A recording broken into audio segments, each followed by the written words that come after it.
Ukraine was the second largest republic in the Soviet Union after Russia. It was Russia's main trade partner. Ukraine was in many ways the breadbasket of the Soviet Union. After the counter-revolution overthrew the governments in the Soviet Union, in Russia, in Ukraine, Ukraine became independent. And for the last, all the time since 1991, all the time, almost 30 years, the U.S. has been pumping in billions of dollars through the so-called National Endowment for Democracy, other non-governmental organizations. And then in 2013, in the fall of 2013, when the Russian government, I think, was preoccupied with the Sochi Olympics, the Winter Olympics, and there was lots of, international protests coming, and they were worried that the Olympics would be disrupted. These protests began in the middle of Kiev, the capital of Ukraine. It was called Maidan, meaning the Maidan Square protests. And they went on for November and December and January.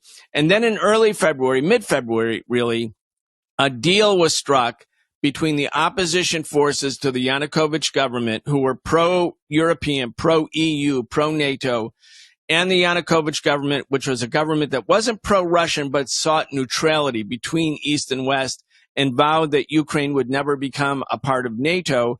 They came to a deal with Yanukovych, and the Russians were at the table, and the Germans were at the table, and the French were at the table, and the U.S. was at the table but as an observer. And there was an agreement that Yanukovych would pull the police out of the center of Kiev, that he would call early elections in Ukraine, meaning allowing the opposition to replace him as the president. He would devolve authority from the center of Ukraine to the regions, which was another demand of the opposition. And he signed that agreement with international observers watching on February 21st, 2014. On February 22nd, 2014, fascist-led militias stormed the parliament, dispersed the parliament, tried to kill the president. He fled for his life, and they created a neo-Nazi regime in Ukraine at that time. The whole eastern part of the country speaks Russian, was historically part of Russia. I mean, in 1625, Kiev was a capital of Russia. I mean, it's always been historically part of Russia, at least the eastern part of Ukraine. They banned the Russian language, and they made it clear that they were going to join NATO. Now, at that moment, the U.S. thought, and by the way, John McCain, Hillary Clinton spokespersons, they were all in Maidan. They were handing out cookies to the protesters. The U.S. government, both parties, joint operation, all the U.S. media cheering them on, saying this was the greatest day for Ukrainian democracy when the fascists stormed the parliament and dispersed the government. And they thought, okay, we have Russia by the throat. And it was then that Putin said, look, we're going to let the people in Crimea, who are almost all Russian speakers and ethnically Russian, we're going to let them have a referendum about whether under these circumstances they want to reaffix Crimea to Russia. And they had a referendum in June 2014, and 95% of the people voted yes, we prefer to be with Russia. Crimea had always been part of Russia. It was only given to Ukraine in 1954 by Nikita Khrushchev when Ukraine and Russia were part of the same country, the Soviet Union.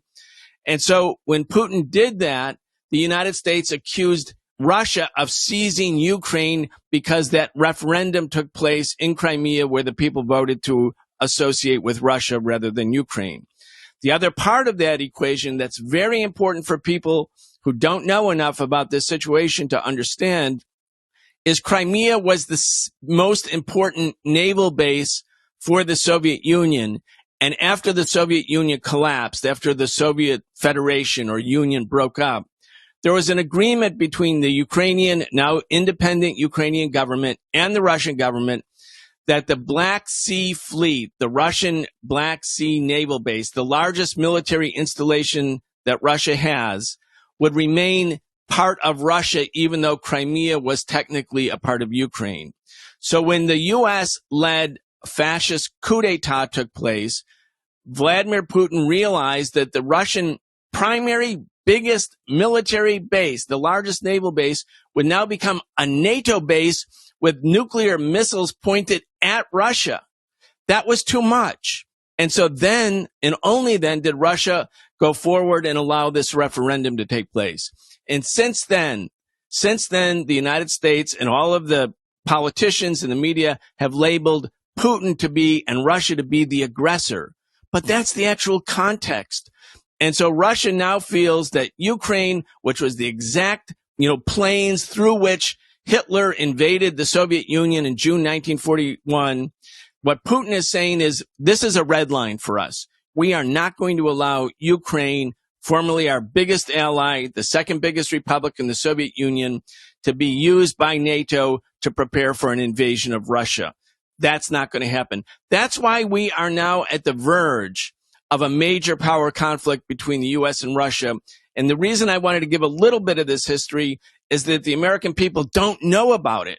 And they just think, because they're told every day, that Putin is bad, he's an autocrat, and Russia is an aggressor, when in fact, Putin, and in this case, Russia, are the victim of Western aggression.